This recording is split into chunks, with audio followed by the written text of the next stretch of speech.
Okay. Go live on Facebook. Oh my gosh, I see people are already in our audience. Chris Henning, Gil, Kay. Oh, it's so great to see all these familiar names. We wish we could see your faces, but that's not how this goes. We'll look forward to our conversation and starting in just a minute or two, folks. In the meantime, we'll ask you to take a stab at our trivia question today. The trivia question asks, what is the latest day in May Iowa has ever had a measured snowfall? What's the latest date in May Iowa's ever had a measured snowfall? So put your guesses in the chat box and we'll see if anyone comes up with the right answer. And we'll get started in just a moment or two. Okay, we have some guesses coming in. Okay, Diane says just a guess, May 29th.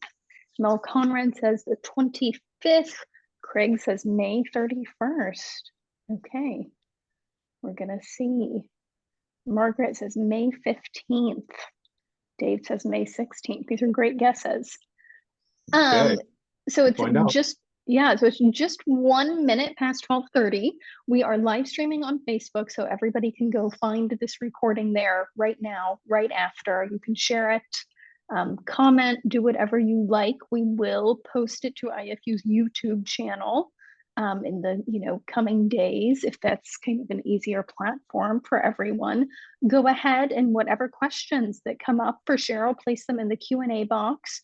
You can put them in the chat, but we can't guarantee, Aaron will always be able to spot those because they get buried.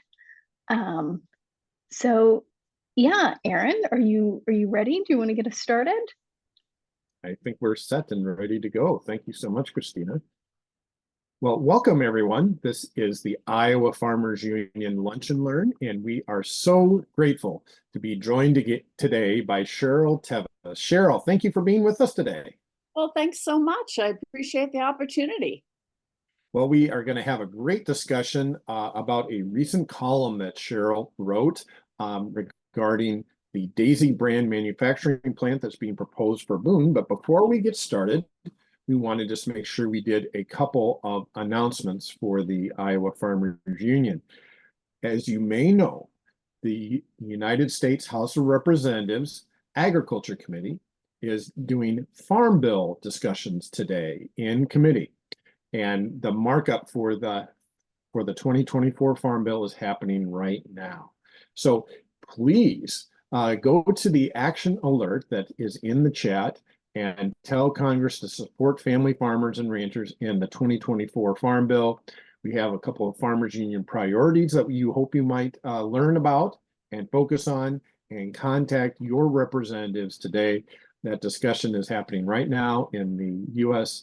House of Representatives Agriculture Committee, and of course Iowa is represented by two congresspeople who sit on the Ag Committee, Congressman Feenstra and Congressman Nunn. Both serve on the Ag Committee, but we'll be asking you to contact all of whoever your representative is today. Reach out to them and ask them to support a farm bill that supports family farmers, supports strong nutrition programs, support conservation programs and climate programs for agriculture, and does so in a way that will support sustainable agriculture and our thriving rural communities. So go to the action alert in the chat and check your email box for additional action alerts regarding the Farm Bill. We also wanted to just take a moment for all of us to reflect on the Farmers Union members and all Iowans who have been impacted by recent storms, the devastating storms that came all the way across Iowa and in some of our communities in particular. So please be on the lookout on ways that we can be supportive of those communities that have had such devastating losses these last couple days. So, but with that, we want to turn our attention to our Lunch and Learn topic today. And we are very grateful that we are joined by Cheryl Tevis. Cheryl was the farm management editor at Successful Farming magazine at Meredith Corporation in Des Moines. She was the first woman editor in the magazine's history to write about business, and she currently has a column and that she writes with called Unfinished Business. It's found on Substack, and she's a member of the Iowa Writers Collaborative. She's written but in her history, she's wrote the longest running farm magazine health and safety page as well. Now, she's retired from that job, but she also in retirement, she serves on the board of Farm Safety for Just Kids. She's a founding member of Iowa Women in Agriculture, and she's farms and is a longtime 4-H leader and community volunteer in Boone County, Iowa.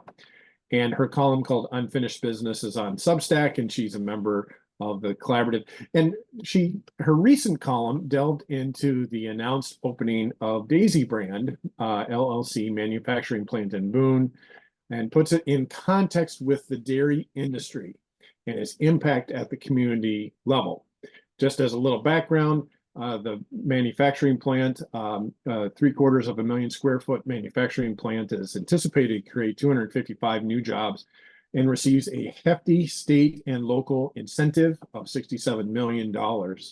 And what are the ramifications for this plant, for the jobs, and for our dairy industry and our family farmers here in Iowa?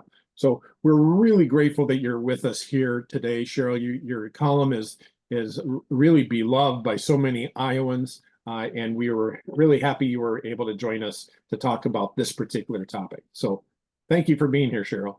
Okay, thank you very much, Aaron. It's my pleasure to be here, and I've been looking forward to it. So I guess I wanted to say, first of all, that, Aaron covered a lot of my background really well, so I don't have to go into that, but I've farmed with my husband in Boone County near Pilot Mound, Iowa, for about 40 years now, in addition to working for Successful Farming and now writing a Substack column. I've also participated in Boone County with the Extension Council for many years. I have relatives in Boone. My son-in-law went to school in Boone. I have a lot of ties to the community of Boone. And so I just wanted to make sure that,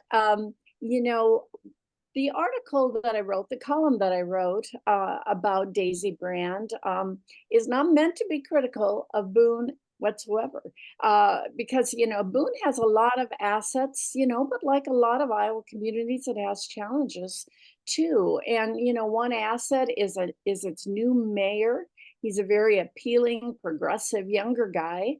And since I live in the county, I couldn't vote for him, but when he was elected, I wished him well. So the news of the new Daisy Brand plant, I really feel was a wonderful breakthrough on the economic front for Boone and for Boone County. As Aaron mentioned, the number of new jobs and their jobs with benefits. And so it's a good thing. We know the plant won't be completely built until 2027, and it won't be fully equipped till 2029.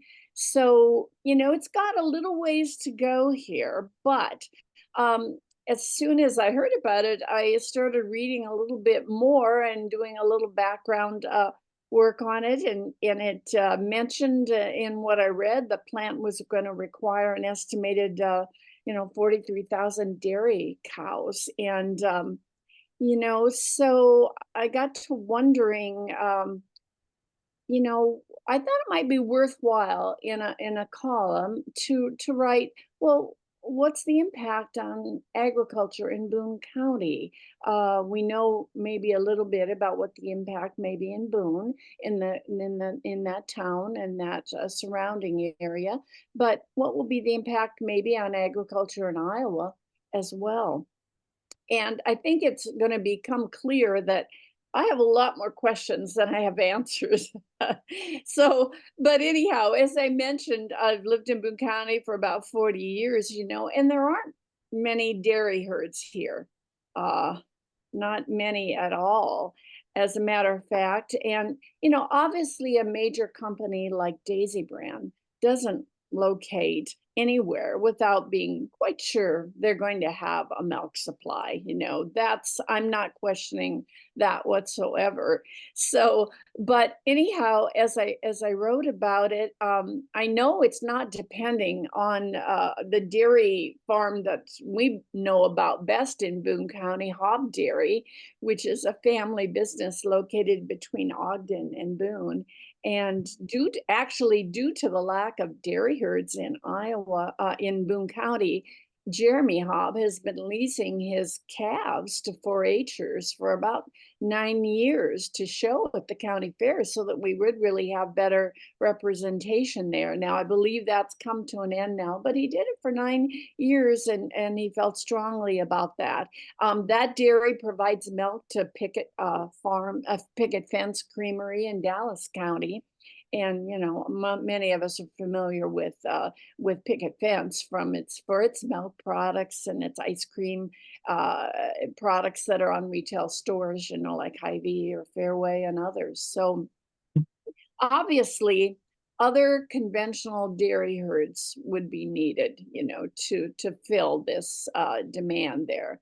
So beyond the question of where will the cows come from, I also raised the question, well, who will milk these cows? That question took me back in time a bit in the column to 3.5 years when I lived and worked in Wisconsin. And it was my first job in ag journalism as an editor of a magazine called Farm Wife News, which is published at that time by Iowa native Roy Ryman. And I discussed in the column the changes I had seen in the dairy farms from those early years I visited after that time, but I was back in 2014 where I wrote a series of stories for Successful Farming on immigration and on health and safety for dairy workers. So as we know, Wisconsin still is right up there, number 2, I believe, in dairies, 7,000 herds, but California, of course, surpassed it, and it has fewer herds, but they're of course much, much larger. So, but as I spent time in Wisconsin in 2014, I talked with farmers about the need for a year-round visa program for their workers, and about the challenges that they were meeting with their these operations, which had totally, of course, outgrown the family members and local community members. And I also want to make clear here too, Erin, I'm not an authority on dairy farming. I grew up on a farm in Woodbury County.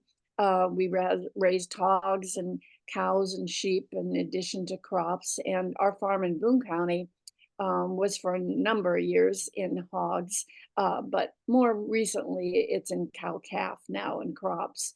But I do subscribe, and both my husband and I enjoy reading the Wisconsin State Farmer. I don't know if any of you ever have a chance to see that or not, but I just really, we like it. It just seems to keep us in touch with, it's kind of a, grassroots type, farm publication. It seems to me it really covers the industry of dairy, and also, just has a lot of other, I think, really good reading there. So anyhow, at about the same time as the Dairy Brand announcement was being made, I read an article in the Wisconsin State Farmer about Clark County, Wisconsin, where undocumented individuals can own and register cars and trucks, but a 2006 law prevents them from getting a driver's license.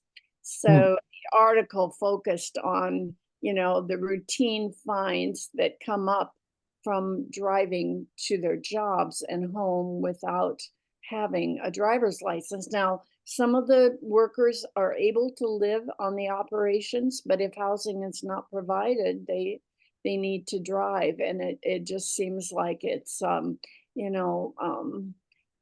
it's a money raiser, maybe, you know, and just an unfortunate practice. But it made me think about Iowa when I read that too, and about the recent legislation that was passed here to apprehend and hold non-citizens and transport them to Mexico, whether they're from Mexico or not, I guess, you know. But it's likely to be held up in the courts, you know, here in Iowa as it was in Texas.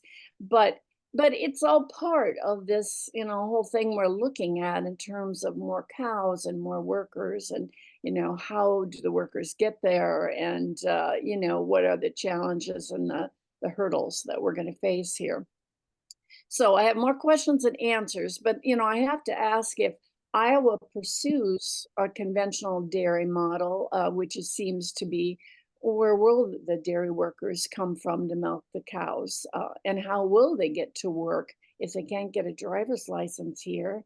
And, you know, furthermore, if they ever become subject to arrest, you know, just by being undocumented. So anyhow, those were other questions that I brought up. And in my column, I also raised the issue of zoonotic diseases, particularly with bird flu in cows, and the relationship to concentration in agriculture. And I read just this morning that a dairy worker in Michigan had been diagnosed with H5N1. So, you know, the concern, of course, is the spread from, you know, birds to mammals, and it's been found in goats and minks and foxes and various other mammals as well. So anyhow, Texas is #3 in dairy production, and we probably all read or heard about last year. South Fork Dairy Farm there in Texas lost 18,000 head in an explosion and fire. And so anyhow, those are the sorts of things in concentration, you know, in terms of disease and health, and also just even safety. I did write a lot more about zoonotic diseases in another column that I wrote in April, if anyone had a chance to see that. But in my column about Daisy Brand, you know, I didn't even begin to ask the questions about issues of manure created by expanded dairy herds, added on top of, I guess, Iowa's current challenges that we have with hog confinements and issues of water quality and air quality. So that's a whole other, you know, issue there. So I guess I concluded my column with kind of a rhetorical question. Wouldn't it be wonderful if those 43,000 dairy cows could be raised on about 80 different Iowa farms here? And you know, what kind of difference that would make for Iowa and for agriculture and for rural communities in terms of their ability to thrive and grow and maintain quality of life. So those are just some of the things that I talked about in the column. If you didn't have a chance to read it, some of the questions that I raised. And you know, I just welcome your questions and comments on any of these issues today. And I also want to thank Iowa Farmers Union for the invitation to visit today. Well, that's great, Charlotte. It really is a thought-provoking column, and remind people how they can find the column again. We put a little link in the chat as one way, but tell us verbally in case people are listening. Yeah. So if you just go and put in cheryl.tevis.substack.com. It's a Substack column. It's part of the Iowa Writers Collaborative, as you mentioned, Aaron.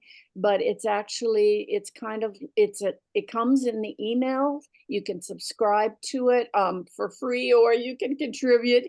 So you know, basically, it's cheryl.tevis.substack.com, and that will bring it up. Yeah, thanks. That's great, and I know that your column has generated a lot of interest. And one of the question asks, you know, when the state of Iowa offers an incentive for a facility to be built in Iowa, there are often requirements for the number of jobs that will be created and what they're paid and if there'll be benefits and that type of thing. Do we know of any, the question asked, do we know of any requirements that the milk be produced by a certain number of farms or with any certain types of conditions on what supplies the plant? Yeah, no, I can't contribute much to that question at all, but that's an excellent question. And if any of the rest of you have some ideas on that, I welcome it. And hopefully, as as more information comes out, we'll all have an opportunity to learn a little bit more about that. But it's really vital, I think, considering the investment that Iowa is making here, to have access to that information and, use our own evaluation, I guess, if that's going to be a good use of taxpayer dollars or not. But so I can't answer that one, and but let's file that one away because that's a good one to follow up on. Sure. Another question that is brought up by one of our listeners and viewers today puts it in context. How do you view this recent investment in Daisy within the wider context of other Iowa economic development projects in the past decade? What could a new model of economic development that invests in family farms look like compared to the current model? That's Wow. a thoughtful question. That is very good, and economic development is such a I don't know. It's a topic that I wrote about a lot, especially, after the farm crisis, and we're always looking for different models and ways that farming and agriculture and people in rural communities could recover from it. But the economic development at that time, it seemed like, if I recall right, and others can correct me, but it seems like we were chasing a lot of companies from out of state that would come in and would say they'd offer a certain number of jobs and what their expectations were for revenue, but really they were just seeming to want to extract as much as they could, and then without much of a commitment to stay in the state when times changed. So I don't know that our economic development policy, it may have, surely it has evolved somewhat from that, but in terms of rural and farm areas, I'm not sure there is a lot of thought about how it could be done differently, as as the questioner suggests. How it could be done differently to really encourage rural areas the opportunity to thrive, and grow.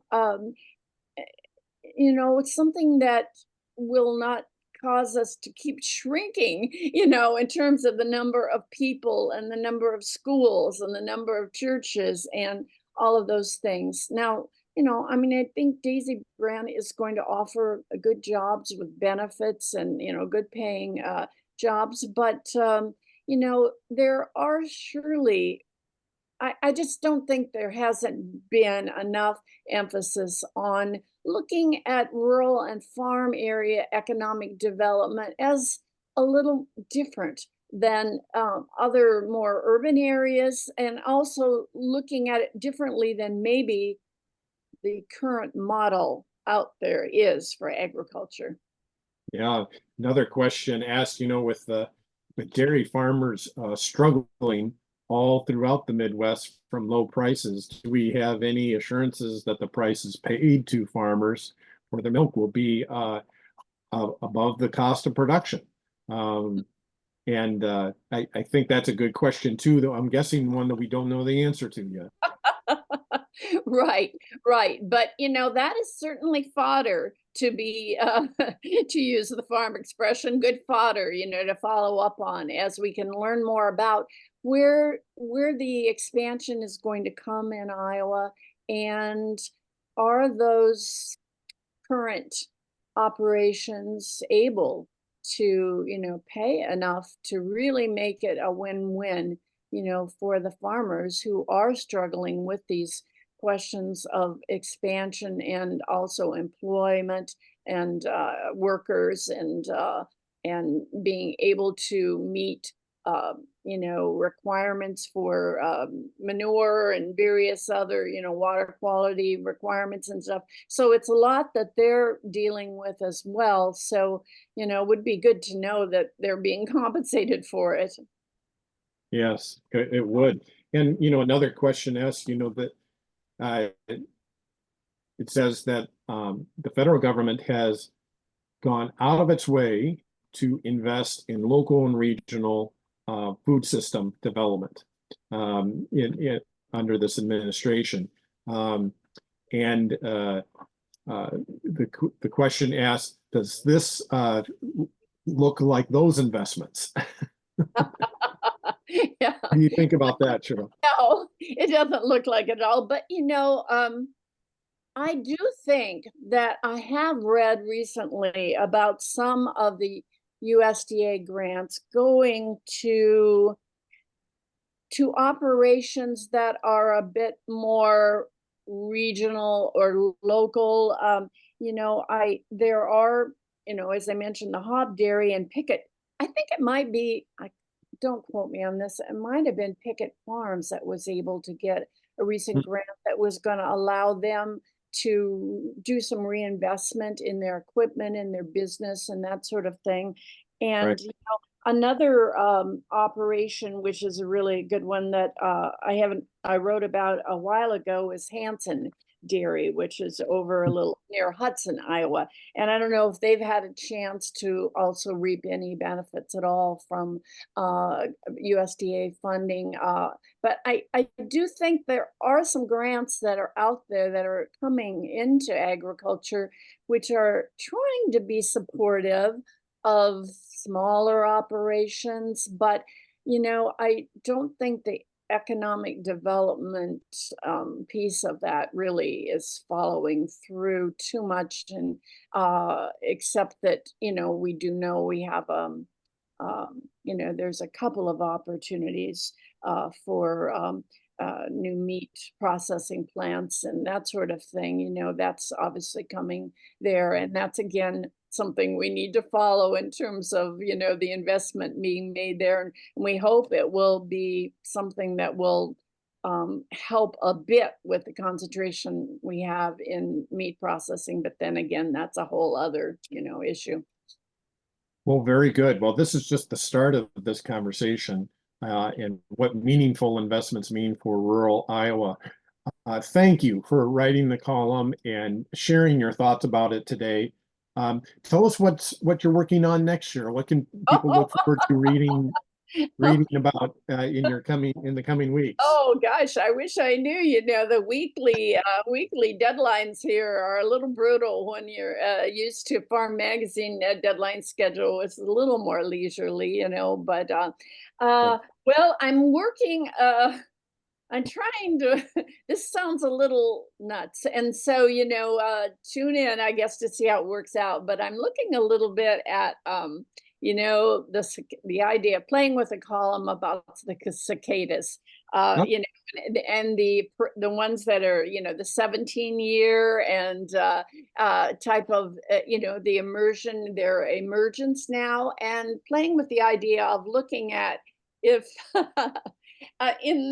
when the cicadas last appeared here, what were some of the things going on in Iowa? What did it look like? And then branching out to today, and then looking a little bit ahead at the next time they come back in another 17 years or so. What's the vision for Iowa? So we'll see how that comes out. Well, great, and we'll look forward to seeing that. And folks, don't forget, look up Cheryl's work at Substack. It's a great read. So thank you again for being with us today, Cheryl. We really appreciate it. Well, thank you so much. I've enjoyed it a lot. Bye now. This has been the Iowa Farmers Union Lunch and Learn series. We do this as an outreach to our members and to the general public about issues that are important to family farming, sustainable agriculture, and our thriving Iowa rural communities.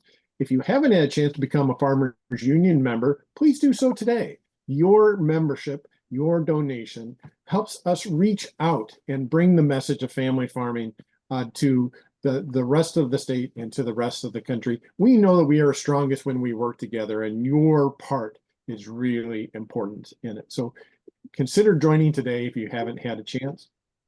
Also, go back to and check out our link and for the action alert. We have the United States Representatives Agriculture Committee is discussing the Farm Bill today in committee. And we need your voice to be part of this discussion for a farm bill that protects a strong safety net, invests in good conservation programs, ensures we have strong nutrition programs, and all those important pieces of the farm bill have to work together. So please take a look at that action alert and let your elected officials know your thoughts about it. So we are so grateful for everyone today. Oh, and of course, our trivia question. We can't forget that. I think we put the answer into the chat, but if you're listening, I'm going to double check what our answer was. The answer was on May 28th in 1947. That was the latest day in May that Iowa has a recorded snowfall. So anyway, we have a beautiful day today. We'll look forward to reaching out to you at next week's Lunch and Learn. So thanks again for joining us. Hey, Thank you Aaron. so much. Oh, yes. Will you say a quick word about our fundraiser, Aaron? Oh, absolutely. Yes. Right now we are having a very important fundraiser that's helping the Iowa Farmers Union expand our outreach at the Iowa State Fair.